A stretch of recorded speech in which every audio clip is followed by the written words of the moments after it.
I think the best advice that I've had is really to find your author community, other authors who are going through what you're working through. It's been great to be able to reach out to other authors and say, hey, I'm having trouble with, this. And they say, oh, when that happened to me, I tried this. And so you're not reinventing the wheel because they've gone through it too. So that's been great. Welcome to Raising Baby Authors. I'm Kasia, your host and a brand new writer. If you feel overwhelmed and lost about this whole writing thing, you're certainly not alone. Join me while I pester my author guests for writing advice and find out how they do it. Because if they could, then why not you? It truly takes a village to raise an author, so let me share my village with you.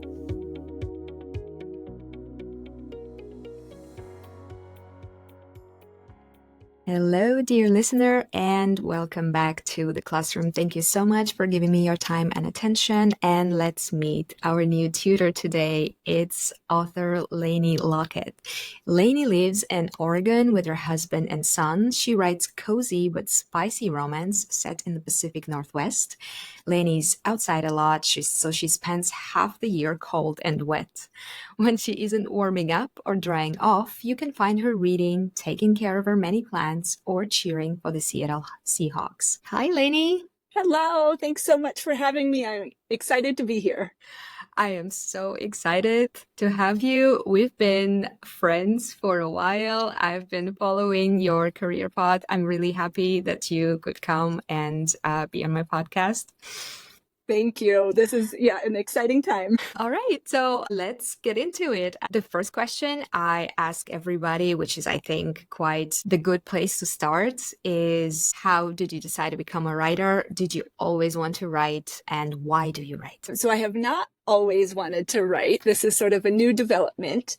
I have always been an avid reader, though, and I, since a young child, started reading the Little House on the Prairie books and then moved to the Babysitter Club and just kind of kept going from there. More recently, I've been into the romance genre, and that's when I thought maybe I could give this a try. I decided that this would be a fun, creative outlet for me, and I've loved the friends that I've built in the author indie book world, and so I just thought I'd give it a try, and so that's how I got here. So I speak with other authors, and often they say that they didn't know that it's possible to actually self-publish. So they only thought that I cannot be a writer because it's so hard. You have to query, you have to find an agent and everything. So how did you realize that it's actually something that you could do? Yeah, that's a good question. So somewhere along the lines, I read something about passive income,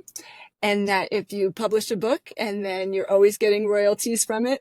I wouldn't say being an indie author is passive in any way, but that's how I learned that you could be an indie author, and this is something that you could do. And once you've written a book and it's published, then you have that backlist and it's always there for you. And so that's what got me started on this path of thinking, hey, I could be an indie author, because I was like several of your other author friends, knowing or only thinking that there was the traditional way and getting an agent and all that. And that seems just out of my realm of possibility. Yeah, actually, I had no idea how to do any of that. I didn't know how the traditional is done. I didn't know how the indie is done. I probably heard it somewhere on a podcast that there are different options that you can do.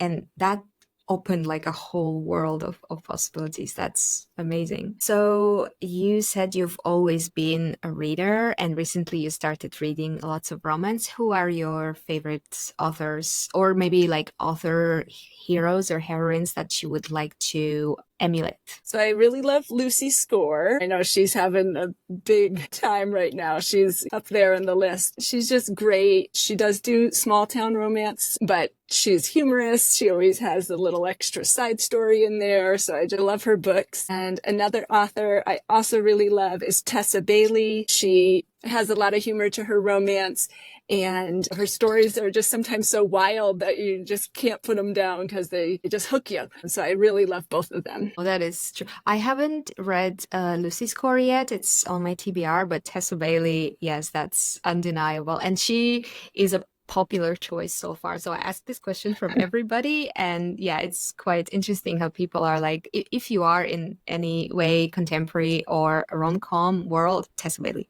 Yep. And yeah, and I don't consider that any sort of cliche answer, because yes, she's amazing, and like She is. exactly. What would you say for you a definition of success as an author? So I think I would love it to build up an audience that is excited for my next book to come out, that they are waiting for my next project, that they're helping spreading the word about my books. And so I have this sort of fan base. I think that once I get there, that would be success for me. And in relation to that, then let's discuss what kinds of steps do you take in order to achieve that? Yeah, so I have Instagram, of course. I also have a TikTok. And so both of those trying to build my audience. I do also have a newsletter for my readers who have read my books and signed up for the newsletter. And hopefully, as each book comes out, we'll build a bigger audience, and both through social media and then through the newsletter for those readers who are excited for my next work. Yes. For any listener out there, don't disregard, like if you want to be a successful author, really don't disregard the newsletter. I cannot speak from personal experience, but it is something that I hear everywhere, and people say that it's really like the authors that are established are saying that it's really important to have a newsletter, just because having Instagram and TikTok and other social media is great, but this content that they create there doesn't really belong to you, and you don't have people's contacts at your service. Exactly. The second you lose your account, you lost all of your followers, you don't know how to contact them anymore, and it's just that so much work is just lost. So yeah, newsletter is something that seems so tedious to me, at least. Yes, it is. I mean, not the writing part. I think the writing of the newsletter would be fun, but the whole organization and kind of producing a newsletter sounds like a lot of work that, okay, that's going to pay off. So I should not be complaining, but yes. Yeah. All right, I guess let's get into writing. So since that's why we're here, after all, how does your first draft look like? So besides horrible, as everybody say, everybody who I ask, or everybody who's ever asked, well, my first draft is horrible, but okay, exactly how? So I do plot out ahead of time. I do use the Scrivener writing platform for when I'm writing. And I really like the fact that I can plot out each of my scenes, my general arc of the story. And I try to follow that, but sometimes other things happen and I go with it. Once I've plotted that out, then I just start writing, and I typically will write scene by scene. Sometimes, I'll wake up in the morning and I'm like really excited about something and I'm thinking about it and I'll just go for that scene. But for the most part, I write in order. And then each time I'm writing, I look back on the previous day's work to do just sort of like a quick refresh. Any glaring typos or anything like that I would fix in the moment and kind of get my mind back in that scene. So once I've finished the first draft, it's sort of like been a little tiny bit edited just because I've been looking over it. So once I finish that first draft, then I go back, read the whole thing, see if there's, again, glaring holes like, did I say they were going to do this when they arrived there? And then that didn't happen at all. Those type of things before I kind of get down into the nitty gritty of word choice and that kind of thing. I see that you use an outline. Is it like a very loose outline, like a couple of sentences, or you write something lengthy, like with descriptions of scenes and what should happen? So in Scrivener, for each of the chapters, I'll just write a quick little, few words of what's going to happen, like they go to this party. And then you also have the option in each of those sections to give a little bit more description. So I might say she's going to wear this dress, or this is funny thing is going to happen, or something like that. As I'm thinking of those details, I'll put them in there. Some chapters don't have those details. Some have a lot. It kind of just depends on what I've thought of so far. And do you ever end up making like big changes, meaning like scraping a scene or rewriting it completely, or I don't know, rearranging stuff, changing a plot line, you know? Yes. So in Apples in the Fall, my first book, I had given sort of a big info dump at the beginning of the book. I wanted to give the Aurora's backstory. And then I did get a developmental editorial review. And my editor suggested, rather than having that big info dump at the beginning, that I could give a little bit of information, but then have some time where she's talking with her mother later in the book. And kind of giving that backstory at that time. So that was a pretty big change. I did basically scrap a big chunk of a chapter at least, and then take that information, rewrite it into later in the story. So that was a big change from the initial first draft. Okay. Yeah, but I guess with having an outline, it helps a lot just to keep on track. Like for me, I only have one first draft finished, nothing else yet. And so I do know what I need to edit there. And it happened multiple times. The very annoying thing that I kind of plotted. So I know what's happening. And then I write out a scene in the first draft, and then in the morning I wake up and like, it would be so much better if it happened in a different way. Yes. The whole 3,000 words that I just wrote are like, they're not completely useless, but it just sucks that it had to take writing those words to actually realize that it has to be different. I don't think if I was just sitting and thinking about it, it would do anything for me. I had to. Yes, I know that exact feelings. You've thought about what's going to happen. You're getting that initial thought down, but then once you think about it longer, it's not how it really should be. So yeah, I know that feeling well. Yeah, that is annoying. Well, since we've discussed the first draft, let's go further. So you have the first draft, and then you've mentioned that you have a developmental editor. So was that something that you thought of doing from the very beginning? Like, okay, I want a developmental edit on. Yes. So I've published 2 books so far, and both of them I've done the developmental edit with. And I'm very thankful that I did, because really didn't know what I was doing to begin with. I'm taking her comments to heart and learning each time, of course. But I think having the developmental edit really helps seal the whole story together, knowing somebody else is looking at it and looking not just for like, hey, their shoes aren't the same in this chapter as they were last chapter, but that big picture, help guiding your story to the best that it can be. Because like you said, in your head, it is what this story is to you. But once you put those words to paper, it doesn't necessarily mean the same to somebody else. So having that developmental edit has been really good. I'm glad that I did that, and I foresee myself doing that for the future for sure. And how did you find your editor? So I found her on Facebook, and her name's Angela Deaton from Cumberland Edits. And the reason I chose her is that she does the developmental edit review, but then also schedules time for one-on-one video chat. So I could sit down and be like, all right, I know you said this, I was thinking that, once you get confused and as you're sort of muddled in the thick of the edits, she'll sit down and help kind of walk you through how she felt something to be, and, where I was thinking it might go, and how to mesh those together, that kind of thing. So she's great. Oh, so like what I hear is she may be like a developmental editor, but a little bit with a mix of a coaching as well. So she's helping you, not just editing. Yeah. Yes. Yep.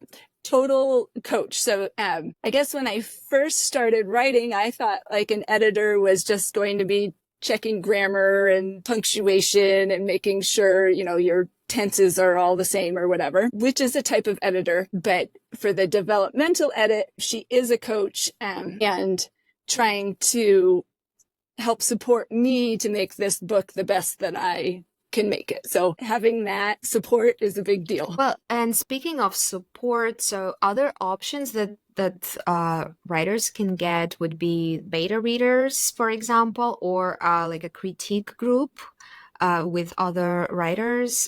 Do you have those now, or do you plan on getting them in the future?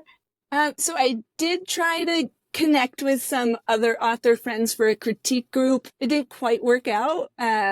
Everybody's busy and so forth. I would love to have that. I think that would be the most sustainable way to do this, where, I take time to read your work, give you my thoughts, vice versa. And as for the beta reader, I haven't done that. Like I said, I've done the developmental review for my 2 books. So also having a beta reader just kind of wasn't sustainable, I guess. But I think would love to do that, especially as I get farther in my author career. I'm a little bit more familiar or confident, I guess would be the word, in my author voice. Then I think having a beta reader would be great. And I would love to offer that, to a fellow author so we can have that together. Yeah. I think with beta readers, it might be in some ways easier because they are sometimes free, sometimes paid. It depends. Yeah. But on the other hand, you need to know very well what you want from the beta reader because they're not professional editors. So they might just tell you, "Oh, I loved it," and then right. Yeah. like this is not a feedback. So you need to ask the right questions, and they need to also click with you. The same with critique partners; they need to click with you. It seems like it's for those writers that do have critique partners. It really seems like a wonderful thing. It's sort of a unicorn out there. Yeah, It's something special. And I always see these posts on Facebook often. I'm looking for a critique partner or somebody to keep me accountable, and then 60 people respond, and then how are you going to really vet them all out to make sure that they're going to follow through? And it's hard to really find somebody. I think I also see those on Facebook. You probably just have to go through multiple people. That sounds very shallow, but to go through multiple people in order to find someone you clicked with, and maybe it will never happen. And but otherwise, if you are isolated and you don't know where to find these people, then what else can you do, right? Yeah, I had no idea where to find anybody here in Belgium, for example, who writes in English, ideally writes romance. I couldn't find anyone. I went to some meetings of writers, but they were mostly we're meeting for 2 hours, shutting the hell up and writing. Nobody's. Yeah. And we to have lunch together. I was hoping to talk about writing. Nobody wanted to talk about writing. They just wanted to discuss anything else, which is fine, but that's not why I was there. Yeah, I mean, you could have had lunch with your girlfriends and that would have been the same. So yeah, you have a developmental editor. So after you get your edit, you do whatever changes you need. And then so from there you have a second draft, right? Yeah, I would say before I send it to the developmental editor, I have my second draft because I'll read through it and at least double check that there's not super glaring issues. If there, Right. sometimes it's self-editing. Yes. Yeah. So I do the self-editing, send it to the developmental edit, get that back, and she gives me the manuscript with all her notes on the side, and then I print that out, and then I kind of just go through, with my laptop open and the printed comments on the side.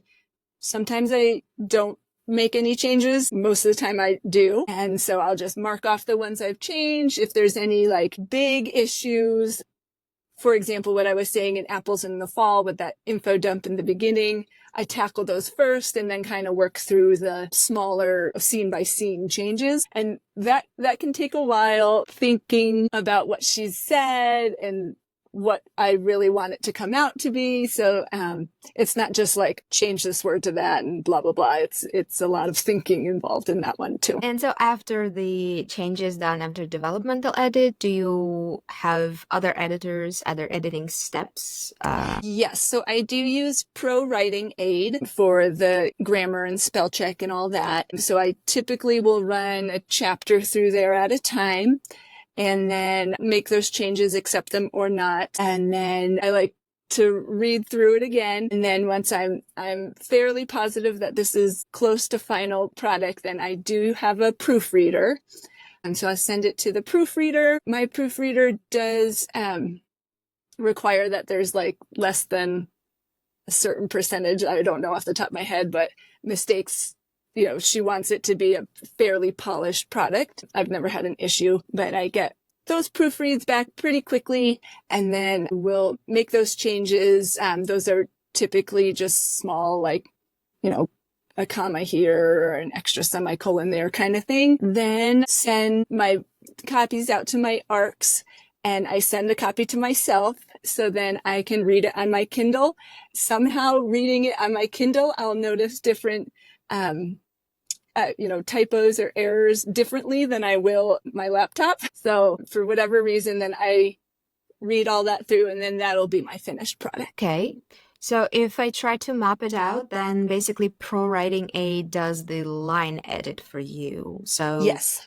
Some rephrasing, some suggestions of how you can say something more concise or something like that, yeah? Yes, yeah, it'll tell you if you're using the passive voice or if there's a suggested grammar or something like that. Okay.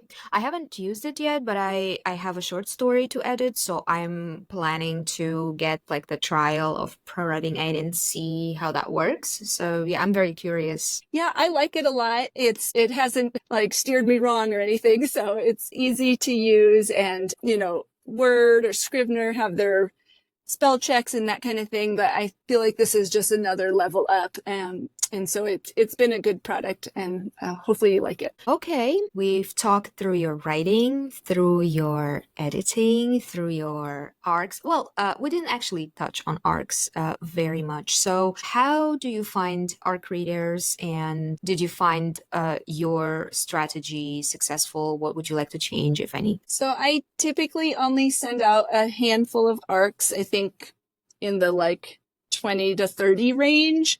I know a lot of writers will get, hundreds. I, from the very beginning, have had some concerns about ARC readers then putting your manuscript out as a pirated site. And so I know we've been hearing a lot about that more recently. Yes. My first book, For Apples in the Fall, I sent out ARCs basically to friends and family, friends that I made in the Bookstagram community, like you. Yes. And so that's how I found my ARCs the first time around. For my second book, Meet Me at the Mountain, it's the Smutty Authors Support Group. They do free and low-cost support for authors. And so they do an ARC read or an ARC reader sign up, and all their readers are vetted by them. And I probably got, 15 or so from them. And the way that works is we send them the book. They have to leave their review. And once they've left the review, then one of them will get chosen to either win a little prize, like an Amazon gift card or something like that. Okay, so it's always like this. I haven't heard of this, company group? Yeah, the group, they're on Facebook, and one of my fellow author friends told me about them, and it's, like I said, free to sign up for their reviews and promotions and stuff, and then you just have a small prize that you would give one of their readers. Okay, I'm gonna find a link, or at least put the name in the show notes so that other listeners could check that out, because I haven't heard of it before, and I'm also going to check because I'm now very curious. Okay, so you have the ARC readers. Then when there is a release, what tools are you using for promotion? So mainly on Instagram, TikTok, and Facebook. And then try to hype up the release beforehand, making posts as often as I can before the release. And then I'm hopeful that my ARC readers have left their reviews. I've also done some of those like newsletters where people are posting about new releases. I also did an ad one time, I guess it's an ad, with the Fussy Librarian newsletter to just get the word out about my books. Do you have to apply for those, like the newsletter things? So for the Fussy Librarian, you sign up for the day that they're going to send the newsletter, and that you have, whatever dates available, and then you sign up for the one that you want.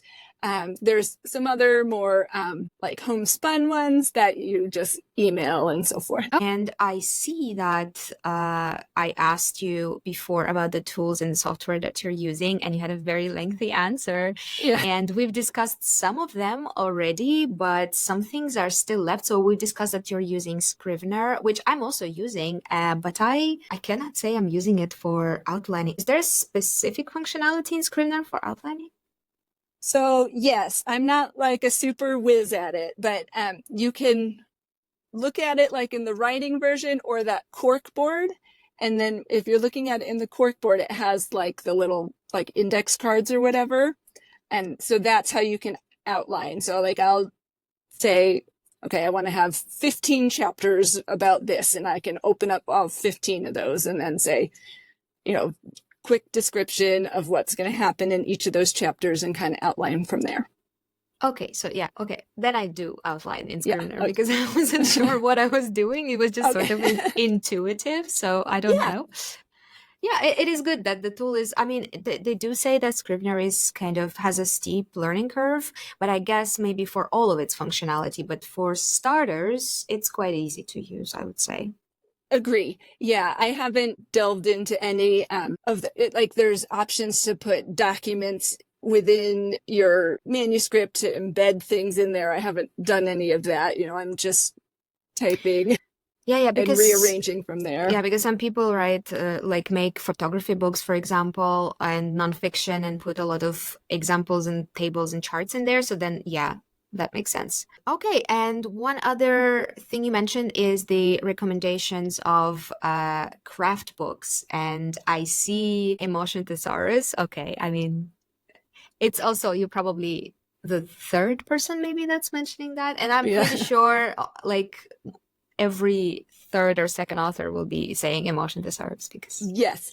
Yeah, it's great because you're thinking of somebody, they're anxious, for example. Okay, well, I mean, you know what that feels like to you and what that might look like to somebody else. And then you're digging in there and it's like, okay, their hands are shaking. They may be swallowing like this. They could be doing a variety of different mannerisms. So it's a really great tool. And I have the Kindle app on my laptop and I have that book up and I can just toggle in between Scrivener and that thesaurus. And so I can just, help build my characters on their emotions.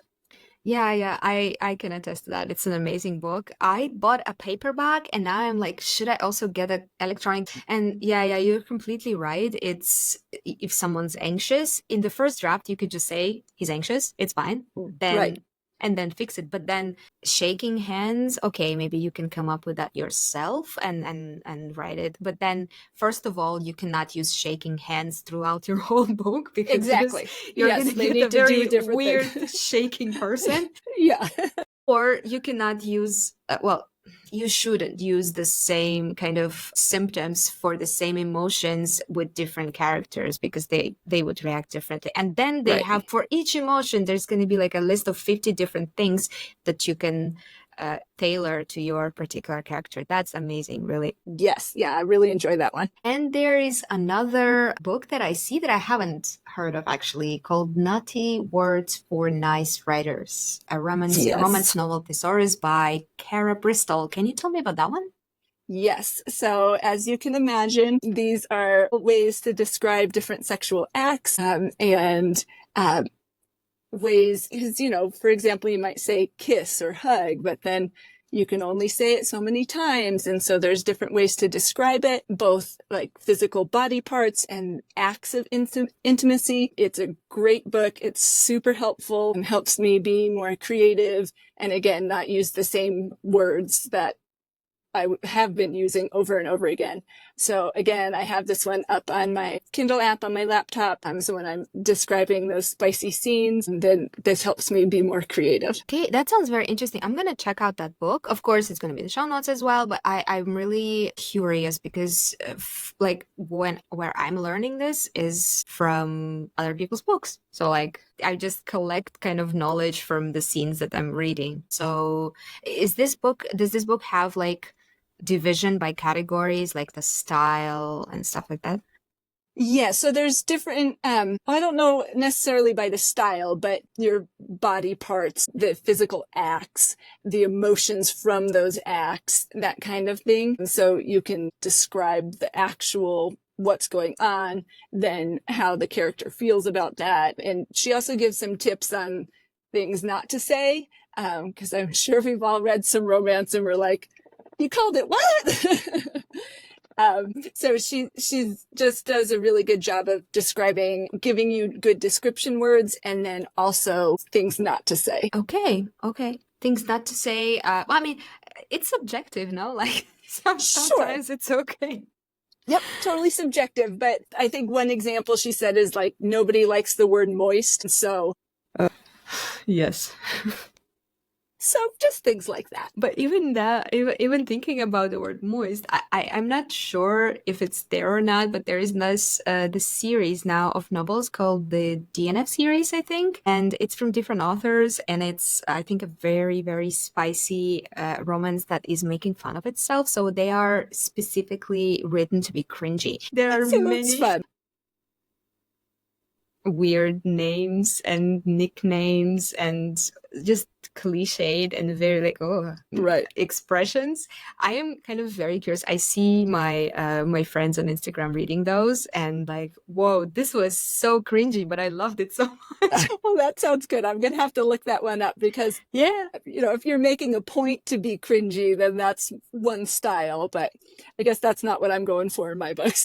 Yeah, of course, of course. That was a specific series that they decided to do, and I think Sure. just for fun and for like virality of the whole Yeah. thing, I think it's gonna get quite popular. All right, so one book that I didn't ask you about yet is that you are using Romancing the Beat by Gwen Hayes as your plotting, as the structure of your novels. So do you follow it strictly or do you make deviations? So I've read it and I say follow it loosely. They're going to have their meet cute, what's going to draw them together, what might be pulling them apart. She has this third act breakup in there, the sort of like dark time or whatever. Both of my books so far have not had a third act breakup, although I still want to have some drama in the third act, something major happening. So I'd say I follow it loosely, but it's not set in stone that I'm following this guide. Yeah, the third act breakup is something that's kind of divisive on social media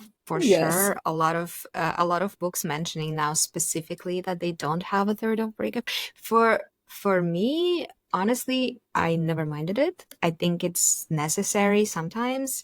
It just depends on how it's done. Exactly. So I Right. think there's times where it really makes sense, but then there's other times where I'm like, yep, okay, now we're in the third act breakup, and then there's gonna be this whole get together at the end and this grand gesture, and then we're gonna be happily ever after. And so it's like too formulaic and expected. So I guess it just depends on how the author is able to get that all together.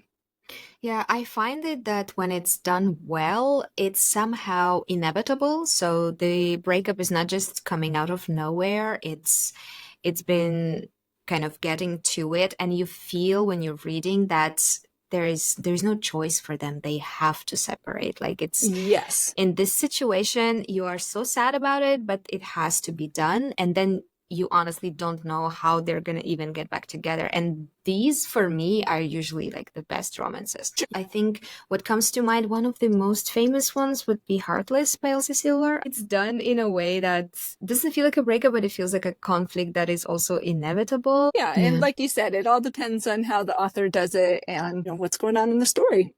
We've talked about how you're writing books, how you're editing them, how you're promoting them. How do you balance life and writing? Sure. So I do work in healthcare, and so that's a demanding job. And I'm married. We have a son. He's 9.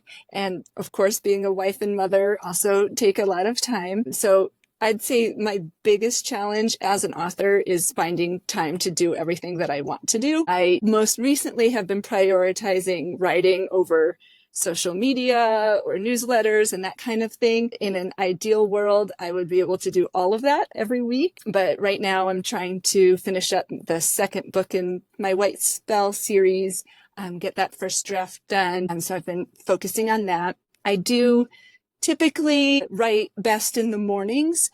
So I will try to get up before everybody else, get my coffee going and open up my laptop and just kind of dive into my writing. Throughout the day, I do think of little thoughts and I'll make notes on my phone. And so I'll look back in those notes, see if there's anything I want to adjust and then kind of dive into there. And so the early mornings, I think, are my best way to be an author. Sometimes on the nights and weekends, when it's okay if I'm distracted a little bit, that's when I'll do some social media stuff. So, if we're all sitting together as a family and I'm making a post on Canva, I can, chat and think and at the same time. But if I'm diving into a scene and I really need to be thinking about word choice, it's hard to be, around other people. So that's where those quiet mornings come in.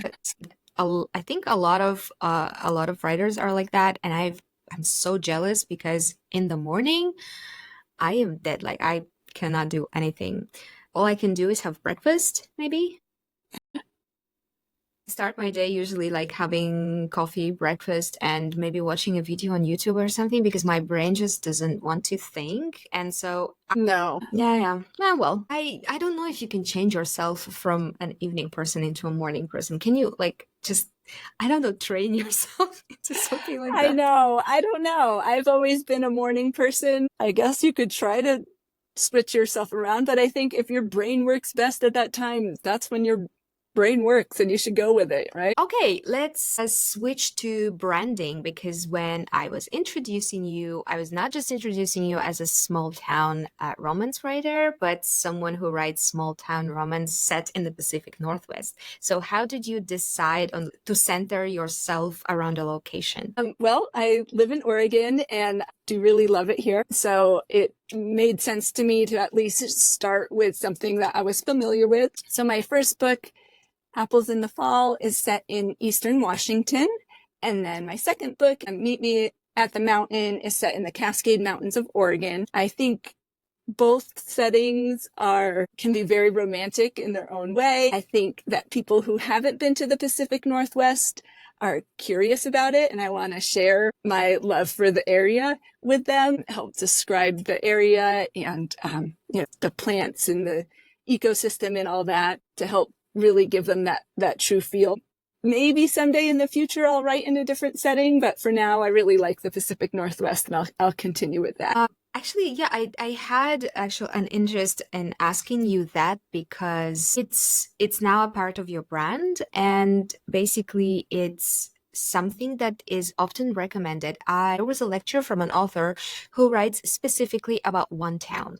She built her whole brand on the books set in that town. So a lot of her merch is specific to the town. So the setting is very easy. So when she writes, I don't know, she wrote maybe like 20 books already or more. I'm not sure. I honestly forgot her name. This is not nice. So she had this whole lecture about using your location and setting as a part of your brand. And so each next book that she writes gets easier because she doesn't have to spend too much time describing the setting because her fans already know. Yes. And so it has always the same kind of feeling. It's very recognizable. People know that it's her book. And also so if the town is real, then she kind of agrees with the people, with the mayor or whatever administration there is in the town, or she can agree with the bookshops there to kind of put her books up, to do signings there. Yeah. So yeah, maybe you could talk to some bookshops in your area, and they really love local authors. So it's true. It's true. Yes. Yeah. So I'm hoping once I finish this White Spell series, and I'll have that whole series together and then maybe get into some of the more local indie bookshops. Do you know any indie bookshops around you? Yes. So in my town, there's a handful. And then in some of the smaller towns outside, there definitely are indie bookshops. And there's definitely a good following for them. People are excited for those bookshops. So I think that's a great way to market, especially if it's set in, that same, not necessarily town, but region.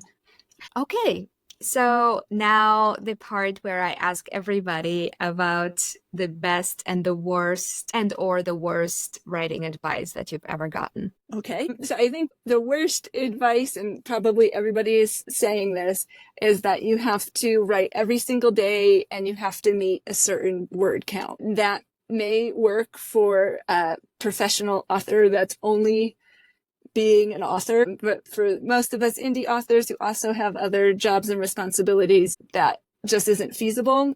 And I don't think it would help my creativity to know, like, okay, I have to sit down, I have to meet 1,200 words today, or whatever goal you've set, and to know that you have to do that.